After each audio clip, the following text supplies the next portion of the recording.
ಒಂದನೆಯ ಪಾಠ ಸ್ವರೂಪತೆ ಅಥವಾ ಸಮರೂಪತೆಯ ಪಾಠದಲ್ಲಿಯ ನಾವು ಇವತ್ತು ಸಂಕೀರ್ಣ ಪ್ರಶ್ನೆ ಸಂಗ್ರಹ 1 ಇದರಲ್ಲಿಯ 3ನೇ ಲೆಕ್ಕವನ್ನು ನೋಡೋಣ. ಏನಿದೆ 3ನೇ ಲೆಕ್ಕ? ಸಮಾನ ಎತ್ತರಗಳಿರುವ ಎರಡು ತ್ರಿಕೋನಗಳ ಕ್ಷೇತ್ರಫಲಗಳ ಗುಣೋತ್ತರ 2:3 ಇದೆ. ಸಣ್ಣ ತ್ರಿಕೋನದ ತಳ 6 ಸೆಂಟಿಮೀಟರ್ ಇದ್ದರೆ ದೊಡ್ಡ ತ್ರಿಕೋನದ ಸಂಗತ ತಳ ಕಂಡುಹಿಡಿಯಿರಿ ಇದೆ. ಇಲ್ಲಿ ನಾವು ಏನು ಮಾಡೋದು, ತ್ರಿಕೋನದ ಹೆಸರನ್ನು ಕೊಟ್ಟಿಲ್ಲ, ಅದಕ್ಕೆ ತ್ರಿಕೋನದ ಹೆಸರನ್ನು ಸ್ವತಃ ನಾವೇ ಕೊಡಬಹುದು. ಸಣ್ಣ ತ್ರಿಕೋನ ಎ ಬಿ ಸಿ ಮತ್ತು ದೊಡ್ಡ ತ್ರಿಕೋನ ಪಿ ಕ್ಯೂ ಆರ್ ಇದೆ ಎಂದು ತಿಳಿಯೋಣ.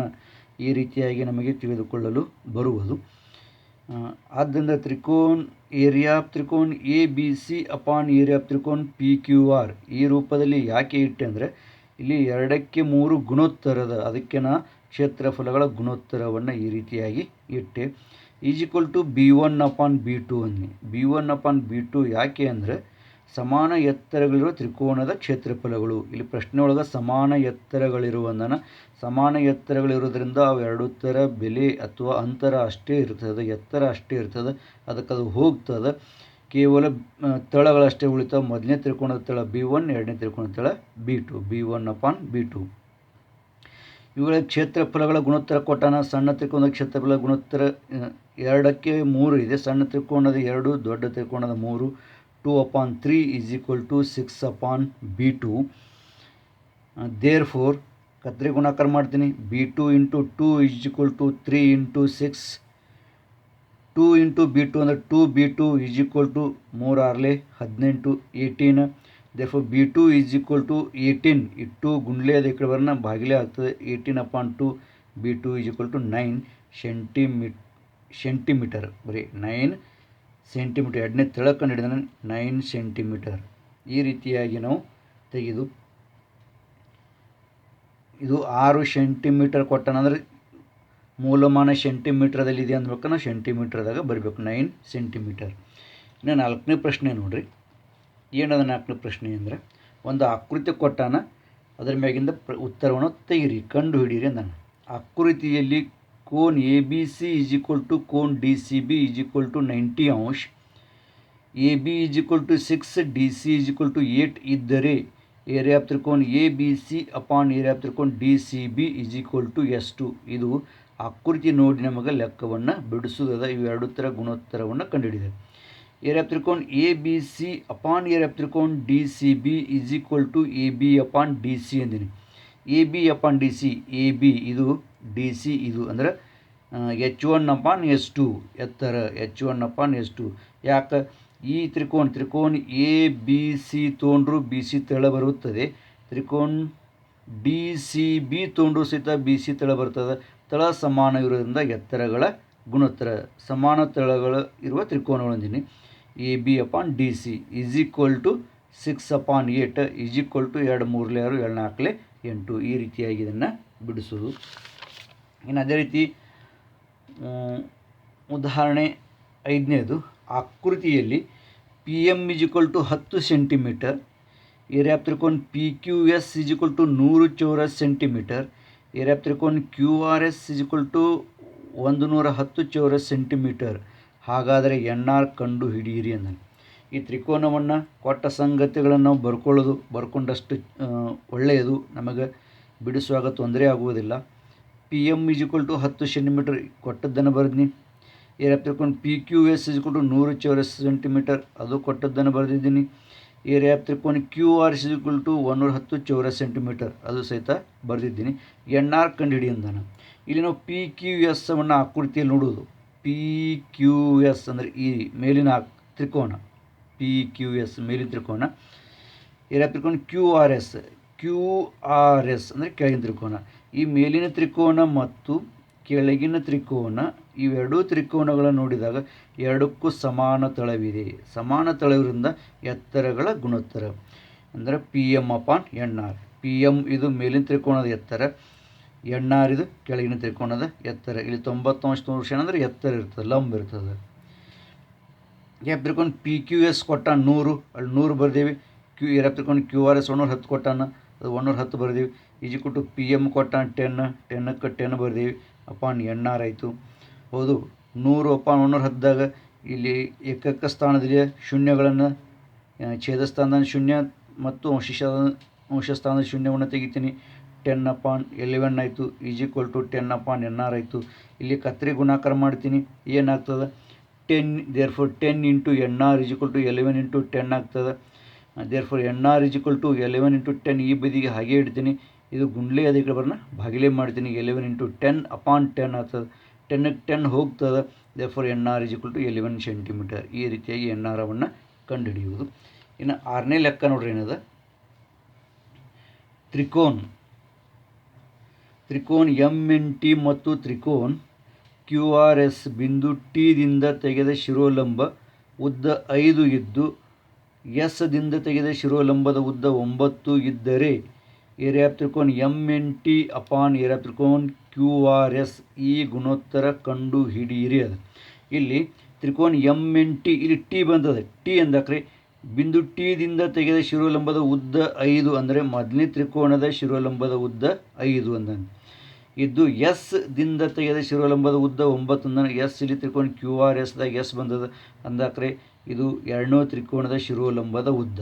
ಈ ರೀತಿಯಾಗಿ ಮೊದಲನೇ ತ್ರಿಕೋನದ ಶಿರೋಲಂಬದ ಉದ್ದ 5, ಎರಡನೇ ತ್ರಿಕೋನದ ಶಿರೋಲಂಬದ ಉದ್ದ 9 ಮತ್ತು ಇವೆರಡೂ ತ್ರಿಕೋನಗಳು ಏನದಾವ ಅಂದನ ಸ್ವರೂಪ ಅಂದಾನ. ತ್ರಿಕೋನ ಎಮ್ ಎನ್ ಟಿ ಸ್ವರೂಪ ತ್ರಿಕೋನ ಕ್ಯೂ ಆರ್ ಎಸ್ ಅಂದನ. ಅವಾಗಗಳ ಗುಣೋತ್ತರ ಕಂಡುಹಿಡಿದ. ಇನ್ನೊಂದು ಸ್ವರೂಪ ತ್ರಿಕೋನಗಳಿದ್ದಕ್ರೆ ಸಂಗತ ಭುಜಗಳ ವರ್ಗಗಳ ಗುಣೋತ್ತರದಷ್ಟಿರುತ್ತದೆ ಅನ್ನೋದ ಪ್ರಮೇಯವನ್ನು ನೋಡಿದ್ದೀವಿ. ಅದರಲ್ಲಿನೇ ಇನ್ನೊಂದು ಏನು ಬರ್ತದಪ್ಪ ಅಂದ್ರೆ, ಎರಡು ಸ್ವರೂಪ ತ್ರಿಕೋನಗಳ ಕ್ಷೇತ್ರಫಲಗಳ ಗುಣೋತ್ತರವು ಅವುಗಳ ಸಂಗತ ಶಿರೋಲಂಬಗಳ ವರ್ಗಗಳ ಗುಣೋತ್ತರದಷ್ಟು ಇರುತ್ತದೆ. ಯಾವ ರೀತಿಯಾಗಿ ಭುಜಗಳ ವರ್ಗಗಳ ಗುಣೋತ್ತರದಷ್ಟು ಇರುತ್ತದೆಯೋ ಅದೇ ರೀತಿಯಾಗಿ ಶಿರೋಲಂಬದ ವರ್ಗಗಳ ಗುಣೋತ್ತರದಷ್ಟು ಸಹಿತ ಇರುತ್ತದೆ. ಶಿರೋಲಂಬಗಳ ವರ್ಗ ದೇರ್ಫೋರ್ ಗುಣೋತ್ತರದಷ್ಟು ಇರುತ್ತದೆ. ಅದನ್ನು ಏರಿಯಾ ಆಫ್ ತ್ರಿಕೋನ್ M N T upon area of ತ್ರಿಕೋನ್ Q R S is equal to ಮೊದಲನೇ ತ್ರಿಕೋನದ ಶಿರೋಲಂಬ 5 ಅದರ ವರ್ಗ, ಎರಡನೇ ತ್ರಿಕೋನದ ಶಿರೋಲಂಬ 9 ಅದರ ವರ್ಗ ಈಸ್ ಈಕ್ವಲ್ ಟು 5ರ ವರ್ಗ 25, 9ರ ವರ್ಗ 81. ಅಂದರೆ ಏರಿಯಾ ಆಫ್ ತ್ರಿಕೋನ್ M N T upon area of ತ್ರಿಕೋನ್ Q R S is equal to 25 upon 81. ಅಂದರೆ ಅದರಲ್ಲಿ ಅಂದರೆ ಯಾವ ರೀತಿಯಾಗಿ ಭುಜಗಳ ವರ್ಗಗಳ ಗುಣೋತ್ತರದಷ್ಟು ಇರುತ್ತದೆಯೋ ಅದೇ ರೀತಿಯಾಗಿ ಶಿರೋಲಂಬಗಳ ವರ್ಗಗಳ ಗುಣೋತ್ತರದಷ್ಟು ಎರಡು ಸ್ವರೂಪ ತ್ರಿಕೋನಗಳ ಕ್ಷೇತ್ರಫಲಗಳ ಗುಣೋತ್ತರ ಇರ್ತದೆ. ಇನ್ನು 7ನೇ ಲೆಕ್ಕ ನೋಡ್ರಿ ಏನದಪ್ಪ ಅಂದರೆ, 7ನೇ ಲೆಕ್ಕ ಒಂದು ಆಕೃತಿ ಕೊಟ್ಟಾನ, ಆಕೃತಿ ಸಹಾಯದಿಂದ ನಮಗೆ ಬಿಡಿಸೋದದ. ಆಕೃತಿಯಲ್ಲಿ ಎ ಡಿ ಸಿ ಮತ್ತು ಬಿ ಇ ಸಿ ಇಲ್ಲಿ ಕೊಟ್ಟಾನೆ. A D C B E C ಅಂದರೆ ಒಂದೇ ಲೈನ್ದಾಗ ಅದ, ಒಂದೇ ಭುಜದ ಮೇಲೆ ಇದಾವೆ. ರೇಖೆ ಡಿ ಇ ಸಮಾಂತರ ಭುಜ ಎ ಬಿ, ಡಿ ಇ ಸಮಾಂತರ ಭುಜ ಎ ಬಿ, ಇವೆರಡು ಭುಜಗಳು ಸಮಾಂತರವೇ ಇದಂದ್ರೆ ಇದ್ದರೆ A D is equal to 5. ನಮಗೆ ಇಲ್ಲಿ ಆಕೃತಿ ಜಾತಿ ಬರ್ಕೊಳ್ಳೋಕೆ ಬರ್ತದೆ. A D is equal to 5, D C is equal to 3, D C is equal to 3, B C is equal to 6.4, B C ಇಲ್ಲಿ ಹಿಡಿಲಿತ್ತನ is equal to 6.4, B C is equal to 6.4.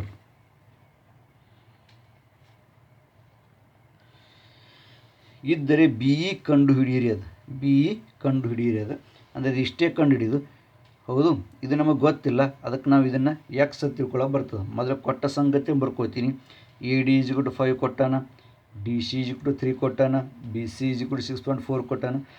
B E ಕಂಡು ಹಿಡಿಯೋಣ, B E is equal to x ಎಂದು ತಿಳಿಯೋಣ. ಅದು ಗೊತ್ತಿಲ್ಲ, X ಅಂತೇಳಿ ತಿಳ್ಕೊಂಡೇವಿ. ನಮ್ಮ ಬಿ ಇ ತೆಗಿಬೇಕಾಗಿತ್ತಂದ್ರೆ ಇದನ್ನು ತೆಗೆದಕ್ರೆ ಬಿ ಇ ಸಿಯನ್ನು ತೆಗೆದಂದ್ರೆ ಬಿ ಇ ತೆಗಿಲಕ್ಕೆ ಅನುಕೂಲ ಆಗ್ತದೆ. ದೇರ್ಫೋರ್ ಬಿ ಸಿ ಅದು ಪೂರ್ಣ ಉದ್ದ, ಬಿ ಇಂದ ಸಿ ತನ, B C is equal to B E ಅಧಿಕ್ ಇ ಸಿ, ಬಿ ಇ ಅಧಿಕ್ ಇ ಸಿ ಅಂದಕ್ಕರ್ನೆ ಬಿ ಸಿ. ಯಾಕಂದರೆ ಒಂದೇ ಲೈನ್ದಾಗ ಅದ, ಬಿ ಇ ಸಿ ಒಂದೇ ಭುಜದಾಗ ಈ ಮಧ್ಯದಾಗ ಒಂದೇ ಲೈನ್ದಾಗ ಅದಾವೆ. ಬಿ ಸಿ 6.4 ಕೊಟ್ಟ, ನಾವು ಕೊಟ್ಟ ಸಂಗತಿ ಒಳಗೆ ಈಸ್ ಈಕ್ವಲ್ ಟು ಬಿ ಎನ್ನು ಎಕ್ಸ್ ಎಂದು ತಿಳಿಯೋಣಂದಿದ್ದೀವಿ. ಎಕ್ಸ್ ಪ್ಲಸ್ ಇ ಸಿನೂ ಗೊತ್ತಿಲ್ಲ, ಇ ಸಿ ಹಾಗೆ ಇಟ್ನಿ. Therefore E C is equal to x ಈ ಕಡೆ ತರ್ತೀನಿ ಮೈನಸ್ ಆಗ್ತದೆ, 6.4 ಮೈನಸ್ ಎಕ್ಸ್ ಆಗ್ತದೆ. Therefore E C is equal to 6.4 minus x ಅಂತೇಳಿ ನಾನು ಇಲ್ಲಿ ಬರಿತೀನಿ. ಹೌದು.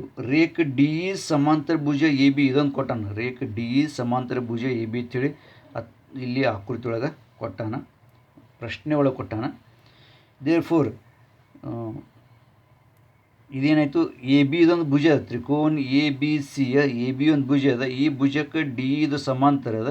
ಅಂದರೆ ಒಂದು ಭುಜಕ್ಕೆ ಸಮಾಂತರ ಇರುವ ರೇಷೆಯು ಉಳಿದೆರಡು ಭುಜಗಳನ್ನು ಪ್ರಮಾಣದಲ್ಲಿ ವಿಭಜಿಸುತ್ತದೆ. ಎ ಸಿ ಮತ್ತು ಬಿ ಸಿಗಳನ್ನು ಪ್ರಮಾಣದಲ್ಲಿ ವಿಭಜಿಸುತ್ತದೆ.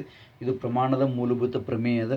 ಅದರ ಪ್ರಕಾರ A D upon D C, A D upon D C is equal to B E upon E C, B E upon E C, ಯಾಕಂದರೆ ಪ್ರಮಾಣದ ಮೂಲಭೂತ ಪ್ರಮೇಯ.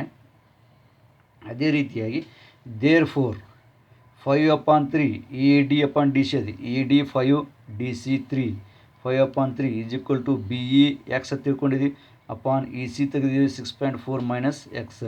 ಇನ್ನು ಕತ್ತರಿ ಗುಣಾಕಾರ ಮಾಡ್ತೀನಿ ಅಂದರೆ 5 ಕೌಂಸ್ ಹೊಡಿಬೇಕು, ಎಲ್ಲಕ್ಕೆ ಗುಣಾಕಾರ ಬೇಕು. 5 ಇಂಟು ಅಂದರೆ ಬ್ರೆಕೆಟದಲ್ಲಿ 6.4 minus x is equal to 3 into x, 3x. ಈ ರೀತಿಯಾಗಿ ಕತ್ತರಿ ಗುಣಾಕಾರ ಮಾಡಿದ್ನಿ. 5 ಇಂಟು 6.4 ಅಂದರೆ 34 ಮೈನಸ್ ಇದು ಪ್ಲಸ್, ಇದು ಮೈನಸ್ ಅಂದರೆ ಇಲ್ಲಿ ಕೌನ್ಸ್ ಅಂದರೆ ಇಂಟು ಇರ್ತದೆ. Plus into minus minus 5 into x, 5x is equal to 3x. Therefore 32 is equal to 3x. ಇದು ಮೈನಸ್ 5x ಈ ಕಡೆ ತಕ್ಕ ಪ್ಲಸ್ 5x ಆಯಿತು, 3x ಪ್ಲಸ್ 5x ಆಯಿತು. Therefore 32 is equal to 5 3 8 8x. ಹೌದು. There four 32 ಇಲ್ಲಿ 8x ಅಂದರೆ ಗುಣಾಕಾರ, ಈ ಕಡೆ ಬರೋ ಭಾಗಾಕಾರ ಆಯಿತು. 32/x, 32/8 is equal to x ಆಯಿತು. Therefore 4 8 4 32 4 is equal to x. Therefore x is equal to 4. X ಅಂದರೆ ಏನಂದ್ರೆ ನಾವು ಬಿ ಅಂದಿದ್ದೀವಿ. Therefore B is equal to 4. ಈ ರೀತಿಯಾಗಿ ನಾವು ಬಿ ಯ ಬೆಲೆಯನ್ನು ತೆಗೆಯೋದು. ಅದಾದ ನಂತರ 13ನೇ ಲೆಕ್ಕ. ಸಂಕೀರ್ಣ ಪ್ರಶ್ನೆ ಸಂಗ್ರಹದಲ್ಲಿ ಎಲ್ಲ ಲೆಕ್ಕವನ್ನು ಬಿಡಿಸಿಲ್ಲ, ಕೆಲವೊಂದು ಲೆಕ್ಕಗಳನ್ನು ಬಿಡಿಸಿನೇ ಉಳಿದ ಲೆಕ್ಕಗಳನ್ನು ನೀವು ಬಿಡಿಸೋದು. 13ನೇ ಲೆಕ್ಕ, ತ್ರಿಕೋನ ಎ ಬಿ ಸಿಯಲ್ಲಿ ಕೋನ್ ಎ ಈಸ್ ಈಕ್ವಲ್ ಟು 90 ಅಂಶ, ಚೌಕೋನ ಡಿ ಇ ಎಫ್ ಜಿ ಈ ಚೌರಸದ ಡಿ ಮತ್ತು ಈ ಶಿರೋಬಿಂದುಗಳು ಭುಜ ಬಿ ಸಿಯ ಮೇಲೆ ಇದ್ದು, ಬಿಂದು ಎಫ್ ಇದು ಎ ಸಿಯ ಮೇಲೆ ಮತ್ತು ಬಿಂದು ಜಿ ಇದು ಎ ಬಿಯ ಮೇಲಿದೆ. ಹಾಗಾದರೆ ಸಿದ್ಧ ಮಾಡಿರಿ ಅಂದನು. ಹಾಗಾದರೆ ಸಿದ್ಧ ಮಾಡಿರಿ. ಏನು ಸಿದ್ಧ ಮಾಡೋದು? D E square is equal to B D into E C ಅಂತೇಳಿ ಸಿದ್ಧ ಮಾಡೋದು. ಮತ್ತು ನಮಗೆ ಕೆಲವೊಂದು ಹಿಂಟ್ ಕೊಟ್ಟಾನ. ಹಿಂಟ್ ಅಂದರೆ ನಮಗೆ ಬಿಡಿಸ್ಲಾಕ ಅನುಕೂಲ ಆಗೋ ಸಲ ಈ ಕೌನ್ಸ್ನಲ್ಲಿ ಕೆಲವೊಂದು ಅಂಶಗಳನ್ನು ಕೊಟ್ಟಾನ. ಆ ಹಿಂಟ್ ಅಥವಾ ಅನುಕೂಲವಾಗಿ ಕೆಲವು ಸುಳಿ ಕೊಟ್ಟಾನ. ಅದರ ಸಹಾಯದಿಂದ ನಾವು ಇದನ್ನು ಲೆಕ್ಕವನ್ನು ಬಿಡಿಸಬಹುದು. D E square is equal B D into E C ಅಂತೇಳಿ ತೆಗಿಬೋದು. ಏನು ಕೊಟ್ಟಾನ? ತ್ರಿಕೋನ ಜಿ ಬಿ ಡಿ ಮತ್ತು ತ್ರಿಕೋನ ಸಿ ಎಫ್ ಇ ಇವು ಸಮರೂಪಿವೆ ಎಂದು ತೋರಿಸಿರಿ. ಮೊದಲು ಇವೆರಡು ಸಮರೂಪದ ತೋರಿಸೋದು. ಮತ್ತು G D is equal to F E is equal to D E ಇದರ ಉಪಯೋಗ ಮಾಡಿರಿ ಅಂದಾನೆ. ಇವು ಮೂರು ಭುಜಗಳತೆ ಅಷ್ಟೇ. ಯಾಕಂದ್ರೆ ಚೌಕೋನ ಏನದ, ಡಿ ಇ ಎಫ್ ಜಿ ಏನದ ಚೌರಸದ. ಈ ಚೌರಸದ ಅಂದನ ಆ ಚೌರಸದ ಭುಜಗಳು ಎಲ್ಲ ಸಮಾನ ಇರ್ತಾವೆ ಅಥವಾ ಏಕರೂಪ ಇರ್ತಾವೆ. ಅದರ ಉಪಯೋಗವನ್ನು ಇಲ್ಲಿ ನಾವು ಮಾಡೋದದ. ಆಕೃತಿ ಈ ರೀತಿಯಾಗಿ ಅದ. ಇದ್ರಾಗ ಮೊದಲು ಏನು ತೆಗೆದ? ತ್ರಿಕೋನ ಜಿ ಬಿ ಡಿ ಮತ್ತು ತ್ರಿಕೋನ C F E ತೆಗೆದಾನ.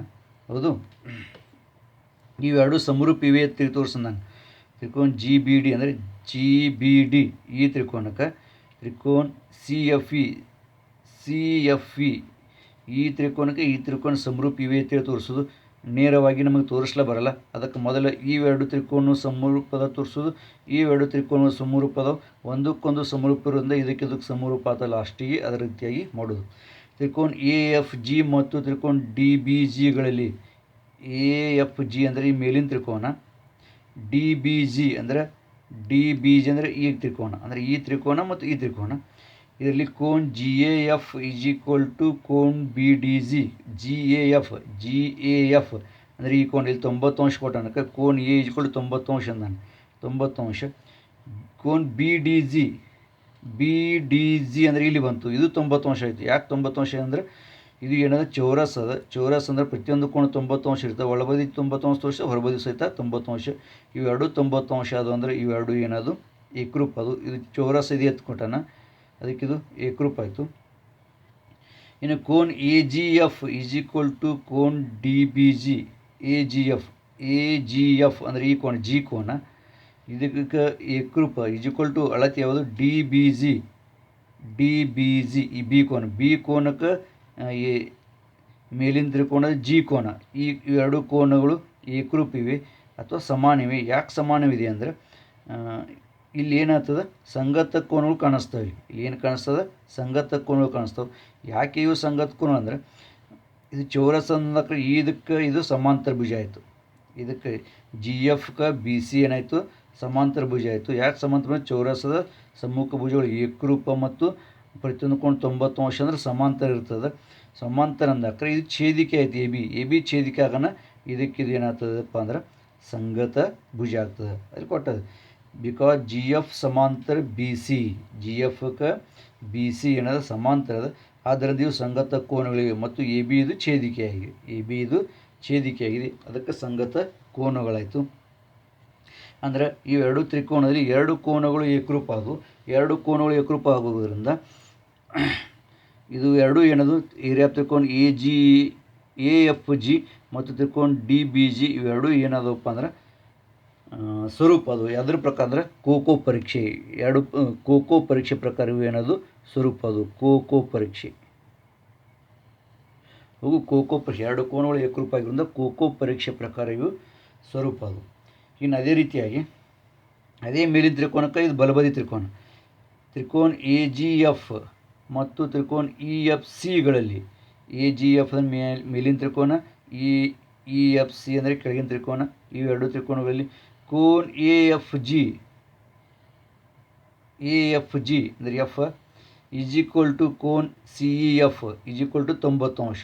A F G ಕೋನ್ A F G is equal to ಕೋನ್ C E F is equal to 90 ಅಂಶ. ಎ ಎಫ್ ಜಿ ಆಗಬಾರ್ದಾಗಿತ್ತು. ಇದು ಏನು ಬೇಕಾಯ್ತು ಅಂದರೆ ಸಿ ಇದು ಎಫ್ ಎ ಜಿ ಇಲ್ಲಿ ಎಫ್ ಮಾಡ್ತೀನಿ. ಕೋನ್ ಎಫ್ ಎ ಅಂದರೆ ಎ ಕೋನ್ ಆಗಬೇಕಲ್ಲಿ. ಎಫ್ ಎ ಜಿ ಕೋನ್ ಎಫ್ ಎ ಜಿ ಅಂದರೆ ಎ ಕೋನ ಮತ್ತು ಕೋನ್ ಇ ಎಫ್ ಸಿ ಇವೆರಡುಗಳಲ್ಲಿ ಎರಡು 90 ಅಂಶ ಆಯಿತು. ಎಫ್ ಎ ಜಿ ತ್ರಿಕೋನದ ತ್ರಿಕೋನ ಐತೆ ಅಂತ ಕೇಳಿದೆ. ಕೋನ್ A F G is equal to ಕೋನ್ ಸಿ ಇ ಎಫ್, ಕೋನ್ A F G is equal to ಕೋನ್ ಸಿ ಇ ಎಫ್ ಇಲ್ಲಿ ಬರೀಬೇಕು. F A G is equal to ಕೋನ್ C E F. F A G ಇದು ಜಿ ಎಫ್ ಎ ಜಿ ಕೋನ್ F A G ಅಂದರೆ A ಕೋನಕ್ಕೆ 90 ಅಂಶ, ಈ ಕೋನ ಸಿ ಇ ಎಫ್ ಈ ಕೋನ ಇದು 90 ಅಂಶ. ಎಫ್ ಎ ಜಿಗೆ is equal to C F 90 ಅಂಶ. ಯಾಕಂದರೆ ಇವು ಸಂಗತ ಕೋನಗಳಿವೆ. ಇದ್ರಗತ್ಲೇ ಜಿ ಎಫ್ ಸಮಾಂತರ ಬಿ ಸಿ ಮತ್ತು ಎ ಸಿ ಇದು ಛೇದಿಕೆ ಇದೆ. ಅದೇ ರೀತಿಯಾಗಿ ಇವೆರಡು ಸಮಾಂತರದು ಎ ಸಿ ಇದು ಛೇದಿಕೆ ಆಯಿತು. ಆದ್ದರಿಂದ ಮೊದಲನೇ ಪರೀಕ್ಷೆ ಮತ್ತು ನೋಡಿದಾಕ್ರೆ ತ್ರಿಕೋನ ಎ ಜಿ ಎಫ್ ಸ್ವರೂಪ ತ್ರಿಕೋನ ಇ ಎಫ್ ಸಿ ಹಂಗೆ ಮೊದಲಾಗ್ಯದ. ಅದೇ ರೀತಿಯಾಗಿ ಇಲ್ಲಿನೂ ಕೋಕೋ ಪರೀಕ್ಷೆ ಪ್ರಕಾರ ಇವೆರಡು ತ್ರಿಕೋನಗಳು ಅನ್ನೋದು ಸ್ವರೂಪ ಅದು. ಇವೆರಡು ತ್ರಿಕೋನಗಳು ಸ್ವರೂಪ ಅಂದಾಕ್ರೆ ತ್ರಿಕೋನ ಡಿ ಬಿ ಜಿಗೆ ತ್ರಿಕೋನ ಇ ಎಫ್ ಸಿ ಸ್ವರೂಪ ಆಯಿತು. ತ್ರಿಕೋನ ಡಿ ಬಿ ಜಿ ಸ್ವರೂಪ ತ್ರಿಕೋನ ಇ ಎಫ್ ಸಿ, ಯಾಕಂದರೆ ವಿಧಾನ 1 ಮತ್ತು 2ರ ಮೇಲಿಂದ ಇವೆರಡು ಏನಾದರೂ ಸ್ವರೂಪ ಅದು. ಈ ರೀತಿಯಾಗಿ 1 ಮತ್ತು 2ರ ಮೇಲಿಂದ ಎರಡು ಸ್ವರೂಪ ಅದು. ವಿಧಾನ 1 ಮತ್ತು 2ರ ಮೇಲಿಂದ ಸ್ವರೂಪ ಆದ ನಂತರ ಅವುಗಳ ಮತ್ತು ಗುಣೋತ್ತರಗಳೇನಿರ್ತದೆ ಪ್ರಮಾಣದಲ್ಲಿರ್ತದೆ. therefore B D upon E F is equal to D G upon A C. therefore B D upon D E is equal to D E upon E C. E F ಇದ್ದುದನ್ನೇ ನಾನು ಡಿ ಇ ಬರಿತೀನಿ, ಈ F ಇದ್ದುದು ಏನು ಮಾಡ್ತೀನಿ D E ಮಾಡ್ತೀನಿ. ಯಾಕಂದ್ರೆ ಚೌರಸದ ಎಲ್ಲ ಭುಜಗಳು ಏನಿರ್ತಾವೆ ಏಕರೂಪ ಇರ್ತಾವೆ. ಅದಕ್ಕೆ B D upon D E ಮಾಡ್ತೀನಿ. ಹೌದು, E F is equal to D E, ಯಾಕಂದರೆ ಚೌರಸದ ಎಲ್ಲ ಭುಜಗಳು ಏಕರೂಪ. ಈಸ್ ಈಕ್ವಲ್ ಡಿ ಜಿ ಬದಲಿನ ಸಹಿತ ಡಿ ಇ ಬರಿತೀನಿ. ಡಿ ಜಿ ಬದಲಿ ಏನು ಬರಿತೀನಿ ಡಿ ಇ, ಯಾಕಂದರೆ ಇದು ಸಹಿತ ಚೌರಸದ ಭುಜಗಳದ. ಚೌರಸದ ಭುಜಗಳು ಸಮಾನ ಇರ್ತವೆ. ಅಂದರೆ ಡಿ ಇ ಎಫ್ ಜಿ ಚೌರಸವಿದೆ. ಆದ್ದರಿಂದ ಕತ್ತರಿ ಗುಣಾಕಾರ ಮಾಡ್ತೇನೆ. D E square is equal to B D into E C ಎಂದು ಇಲ್ಲಿ ಸಿದ್ಧವಾಗ್ತದೆ. ಈ ರೀತಿಯಾಗಿ ಸಿದ್ಧವನ್ನು ಮಾಡೋದು. ಹಿಂಗೆ ಸಂಕೀರ್ಣ ಪ್ರಶ್ನೆ ಸಂಗ್ರಹವನ್ನು ನೀವು ಬಿಡಿಸ್ರಿ. ಸಂಕೀರ್ಣ ಪ್ರಶ್ನೆ ಸಂಗ್ರಹವನ್ನು ಬಿಡಿಸಿದ ನಂತರ ಅದನ್ನು ಎಲ್ಲ ಬಿಡಿಸಿದ್ದನ್ನು ನನಗೆ ತೋರಿಸ್ರಿ. ಉಳಿದದ್ದು ಸಂಕೀರ್ಣ ಪ್ರಶ್ನೆ ಸಂಗ್ರಹ ಏನಾದರೂ ಪ್ರಶ್ನೆಗಳು ಉಳಿದಿದ್ದರೆ ಅವುಗಳನ್ನು ಸಹಿತ ನೀವು ಬಿಡಿಸಿ ನನಗೆ ತೋರಿಸ್ರಿ.